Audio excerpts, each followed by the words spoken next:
So hello guys, welcome back. एक बार मेरे YouTube channel पे आपका स्वागत है। चैनल सब्सक्राइब नहीं किए हो तो प्लीज सब्सक्राइब करना। फ्यूचर में और अच्छी चीजें बताने की कोशिश करूंगा।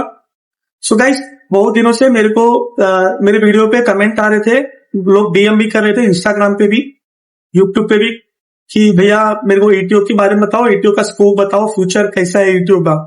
तो एक चीज समझ लो भाई, मर्चेंट नेवी में सबका जॉब चला जाएगा लेकिन ईटीओ का नहीं जाएगा। अब पूछो कैसे? देखो, सबसे पहली चीज, अभी जो आने वाला समय क्या किस चीज का आ रहा है? ऑटोमेशन का आ रहा है, करेक्ट है? ऑटोमेशन आ रहा है। अब ऑटोमेशन आएगा, वो जहाज पे भी ऑटोमेशन आ रहा है। कंपेयर टू, मैं 10 साल का 12 साल का एक्सपीरियंस बता रहा हूं, 12 साल से अभी तक बहुत सारी ऑटोमेशन चीजें आ गई है। मतलब हर चीजें ऑटोमेटिक होने लगी है। अब ऑटोमेटिक चीजों को मॉनिटर या उसकी मेंटेनेंस या ओवरऑलिंग सोच लो, जो भी समझ लो, वो कौन करता है जहाज पे? कोई और नहीं करता है, ईटीओ ही करता है। इलेक्ट्रॉनिक्स की चीजें जितनी भी है। अब जैसे मेरे पीछे पूरा पैनल देख रहे हो, ऐसे इतने ही पैनल नहीं है, इतने कई, मतलब जहाज के कोने कोने पे ऐसे बड़े बड़े पैनल हैं जिसके अंदर इलेक्ट्रॉनिक्स की चीजें लगी हुई हैं, जिसका पूरा मेंटेनेंस ईटीओ के अंदर में आता है। ईटीओ को ही पूरा मेंटेनेंस जॉब करना पड़ेगा उसका। चाहे जहाज पे एक कंप्यूटर भी पकड़ लो, वो भी ईटीओ के अंडर में आता है। जहाज का एक फोन समझ लो, फोन है ना, जिससे अभी देखो ये फोन है ना, ये फोन भी ईटीओ के अंडर में आता है। तो कोई भी चीज हो वो ईटीओ के अंडर में आता है, उसकी सब कुछ, मतलब कुछ खराब हो गया तो ईटीओ ही करेगा, ये समझ लो। अब रही बात, आप ईटीओ में कैसे आओगे, तो आपको पता रहेगा, आपको मोस्टली पता ही रहेगा, कम्युनिकेशन इंजीनियरिंग रहना चाहिए, इलेक्ट्रॉनिक्स का इंजीनियरिंग रहना चाहिए। आप 4 महीने का ईटीओ का कोर्स कर सकते हो। ईटीओ के कोर्स हो आप, सबसे बेस्ट मैं सजेस्ट करता हूँ, एंग्लो स्टर्न का कॉलेज है, कुछ और कॉलेज भी हैं। अभी तो एमएससी या बड़ी बड़ी कंपनियां स्पॉन्सरशिप भी देने लगी हैं, तो उसके थ्रू आप आ सकते हो। स्कोप तो आपको समझ में आ गया कि भाई स्कोप तो बहुत है, बल्ले बल्ले है, कोई प्रॉब्लम नहीं है। अभी जो स्कोप है वो फ्यूचर में और रहेगा। अब रही बात, लोगों के मन में डाउट रहेगा कि जहाज पे ईटीओ कितने होते हैं। तो देखो, जो मैं तो अभी बल्क कैरियर पे हूँ, बल्क कैरियर पे खैर एक ही ईटीओ है। यहाँ पे भी बहुत ईटीओ का इंपॉर्टेंट है, क्योंकि ये हमारा जो जहाज है क्रेन वाला है, 4 क्रेन है इसे लटकते हुए। और जहाज बल्क कैरियर पे सबसे इंपॉर्टेंट होता है क्रेन। क्यों? क्रेन से ही कार्गो डिस्चार्ज होता है और कार्गो से ही पैसा आता है।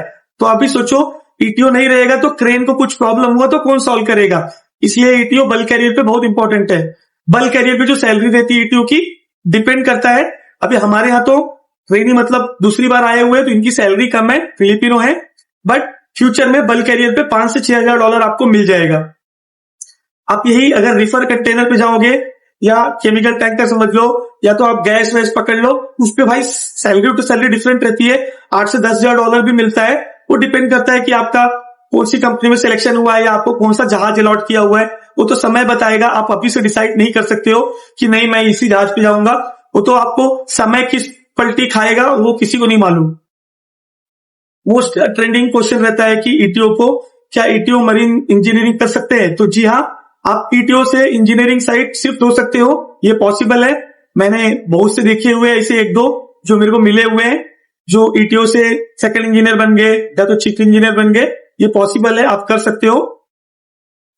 ईटीओ में ज्वाइन करने के लिए आपको मैंने प्रोसेस बता दिया कि भाई देखो, ये ईटीओ का 4 महीने का ही कोर्स रहता है। फीस अप्रोक्सीमेटली मान लो यार, मैं एग्जैक्ट फीस मुझे नहीं पता, बट 3-4.5 लाख रुपए ऐसा कुछ फीस है, जो बड़े बड़े रेप्यूटेड कॉलेज है। प्लेसमेंट भी कुछ कॉलेज उसमें इजीली मिल जाता है, नहीं तो आप प्री स्पॉन्सरशिप ले सकते हो। सो गाइस, आपको मोस्टली समझ में आ गया रहेगा। अब जितने भी देख लो, मैं आपको घूम के दिखा देता हूँ। ये जितने पैनल है, ये जो भी चीजें हैं इलेक्ट्रॉनिक्स की, सब ईटीओ के अंडर में है। ये देखो, ये देख लो, ये कंप्यूटर भी समझ लो तो ईटीओ के अंडर में ये। बाकी हर चीज XYZ ईटीओ का है, और फ्यूचर भी ईटीओ का ब्राइट रहेगा, ये मेरी गारंटी है। मैं मेरा 12 साल का एक्सपीरियंस आपको शेयर कर रहा हूं, जो भी 10-12 साल देखा, जो मैं देख रहा हूं, सुन रहा हूं, जो हो रहा है। मतलब हो तो यही रहा है कि आज एक ये इलेक्ट्रॉनिक्स हमको हाथ से चलाना पड़ता था, अभी ऑटोमेशन आ गया है, अब हमको चलाना नहीं पड़ता, हम बैठे रहते। तो भाई ये सब चीजें बढ़ेगी तो किसका जॉब सिक्योर होएगा? ऑब्वियसली ईटीओ का, बाकी किसी का नहीं। बाकी तो सब मैनुअल वाले हैं। तो wish you best of luck guys. Future में भगवान करे आप ईटीओ में आओ, हो सकता है मेरे को मिल जाओ। मैं विश करूंगा कि भाई आप अच्छी कंपनी में सेल करो। सो आज चैनल सब्सक्राइब नहीं किया हो तो प्लीज सब्सक्राइब करो। फ्यूचर में और अच्छे कंटेंट बना के आपको इंफॉर्मेशन देने की कोशिश करूंगा। Thank you so much once again.